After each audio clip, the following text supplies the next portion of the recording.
2,50,000 చెప్పారు. 2007 Innova 2.5G version 3,00,000 నుంచి 3,50,000 అయితే చెప్పారు. ఇదైతే సోల్డ్ కాలేదు, ఇంకా ఉంది. మీకు ఇక్కడ ఆల్ టైప్ ఆఫ్ వెహికల్స్ దొరుకుతాయి. గురువారం రావచ్చు. అంటే మీకు ఒక కార్లని కాదు, లారీలు ఉంటాయి, బస్సులు ఉంటాయి, టిప్పర్లు ఉంటాయి, జేసీబీలు, ట్రాక్టర్లు అవి కూడా ఉంటాయి. గురువారం జరుగుతుంది. మంత్లీ డేట్ అంటూ ఏముండదు. మామూలుగా 4 గురువారాలు వస్తే మంత్లో అన్ని 4 టైమ్స్ జరుగుతుంది ఆప్షన్ అయితే. నెక్స్ట్ వచ్చేసి లాట్ నెంబర్ 44.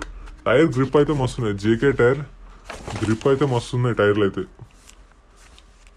లాట్ నెంబర్ 44 2006 ఇది ఇన్నోవా. 2020 ట్యాక్స్ అయిపోయింది. 2 years ట్యాక్స్ పెండింగ్ ఉంది. సో ఇవి కూడా చెక్ చేసుకోవాలి. చలాన్లు ఉన్నా కానీ చలాన్లన్నా మనం కట్టుకోవాలి. పర్మిట్ కానీ ట్యాక్స్ పెండింగ్ ఉన్నా ఏదైనా మనమే తీసుకోవాలి. సో అంటే వాళ్ళు బండి ఫైనాన్స్ అయితే వాళ్ళ సైడ్ నుంచి అయితే క్లియర్ అయి ఉంటాయి. వాళ్ళైతే పేపర్స్ అన్ని ప్రొవైడ్ చేస్తారు. కానీ ఈ ఇన్సూరెన్స్ అనేవి, ఈ ట్యాక్స్ అనేవి, ఇంకా ఈ చలాన్లు అనేవి మాత్రం మనమే కట్టుకోవాలి. ట్యాక్స్ అయితే ఇది 2020 అయిపోయిన 2 years ట్యాక్స్ పెండింగ్ ఉంది.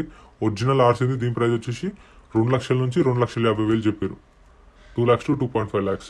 సో నెక్స్ట్ వచ్చేసి లాట్ నెంబర్ 45 2014 తవేరా. ఇది 2014 తవేరా. ట్యాక్స్ అయితే అప్ టు డేట్ ఉంది. ఇన్సూరెన్స్ కూడా అప్ టు డేట్ ఉంది. ఫ్యూయల్ టైప్ వచ్చేసి డీజిల్. దీనికి